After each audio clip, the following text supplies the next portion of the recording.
ఏంటి ఆధార్ కార్డ్ చూపిస్తే మీకు ట్రైన్‌లో ఫ్రీ టికెట్ ఇచ్చిండా? Hello Bairstow welcome to my mini vlog. ఇక్కడైతే నేను అండ్ మా కజిన్స్ అయితే మేము ఒక ప్లేస్‌కైతే వెళ్తున్నాము. ఏ ప్లేస్‌కి వెళ్తున్నాము అన్నది మీకైతే చూపిస్తాను.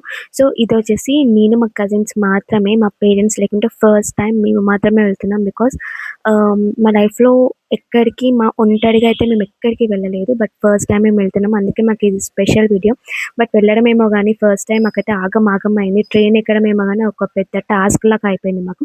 బట్ ఫైనల్లీ మేము అటు ఇంకా పోయి అయితే డెస్టినేషన్‌లో అయితే రీచ్ అయిపోయాము. చూసారు కదండీ పబ్లిక్ ఎంతమందున్నారో. సీరియస్‌గా మాకు ఆల్మోస్ట్ ఒక 1 ½ అవర్ టైం పట్టింది దర్శనం చేసుకోవడానికి ఇంత పెద్ద లైన్‌లో.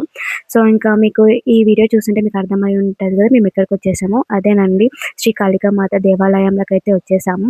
సో, మాకెందుకు కొంచెం వెళ్ళాలి, మంచి దర్శనం చేసుకోవాలి అనుకున్నాము. సో, అందుకని మేమైతే వచ్చేసినాం. ఇక్కడైతే మా కజిన్ అయితే తన డిగ్రీ ఎగ్జామ్స్ అయితే రాసింది. సో, అంతా మంచిగా అవ్వాలి, పాస్ అవ్వాలి అని చెప్పేసి తనైతే ముడుపు కట్టింది. అండ్ ఇక్కడ నేనొచ్చేసి కొబ్బరికాయ అయితే కొడుతున్నాను. అండ్ కొబ్బరికాయ కొడదామంటే అసలు ఇంత ప్లేస్ లేదు. చానా అంటే చానా పబ్లిక్ ఉన్నారు. బట్ ఎట్లాగైనా సరే మేము ఇంకా రీచ్ అయిపోయి దర్శనం చేసుకొని అండ్ ఫైనల్‌గా ఒక 1, 2 ఫోటోస్ దిగేసి ఇంకా